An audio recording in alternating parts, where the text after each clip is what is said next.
It's been 1 year since violence and destruction tore through mixed Israeli cities where Arabs and Jews live.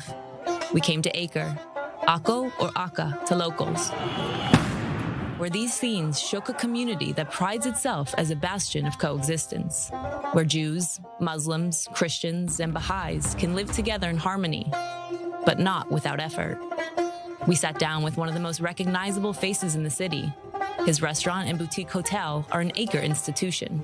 Both are rated among the best in the world, and both were targeted by rioters last year.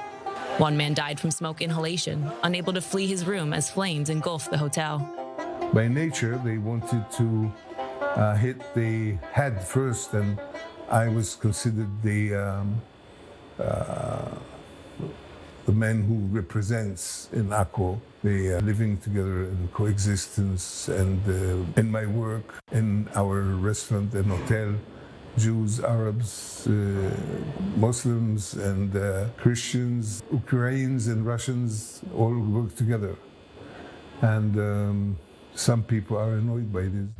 He doesn't hold a grudge against the youth who targeted his businesses. They were misused by people that have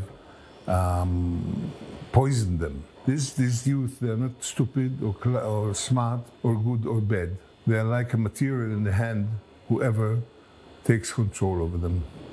And they will be the worst haters, or the best lovers, or the best workers. It depends where you put them.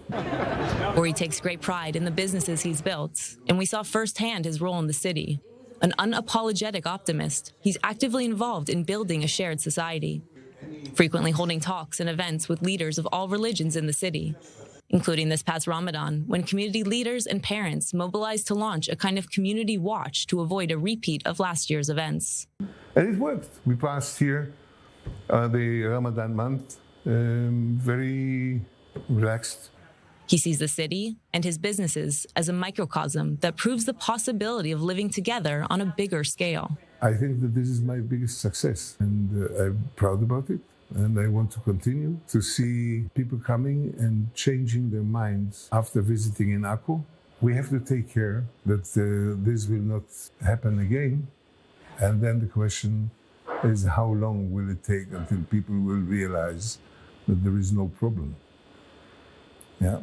We have to eliminate the possibility of riots coming and going every so and so many years. We don't have to talk, we have to act. Naim is a man who's acting. He runs a nonprofit center in the city which offers training for Arab and Jewish youths and adults. We have to understand our education system are separated. We have Arab schools, we have Jewish schools. Our community center is separated. We have Jewish and Arab community. So where does the kids really meet? So if we give them this opportunity and we provide them with the environment, they're probably going to grow into something better than we're standing here. As a man who has dedicated his life to building shared society, he was hit hard by the scenes. But one thing helped him breathe easier, telling us with pride that none of his program's youth participated in the violence. But they were there the next day to clean up the mess about the others. So also I understood that none of the youth that made all the event had any idea about really shared society. Walking through the Turkish bazaar in the old city, he explains the challenges.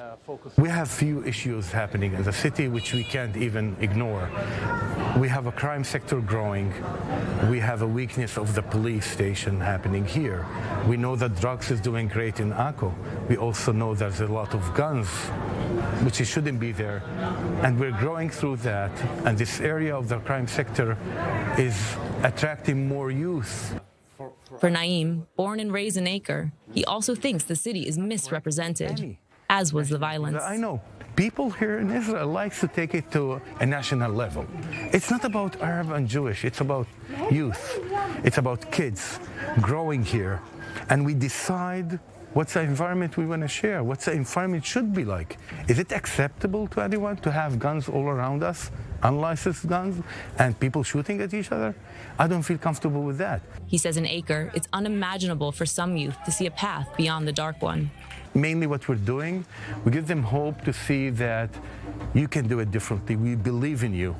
Two community leaders, one Arab, one Jewish, with the same message. This is Acre. What happened last may have been unique. It may have been unavoidable. It was also a wake-up call, reinforcing something both Uri and Naim know.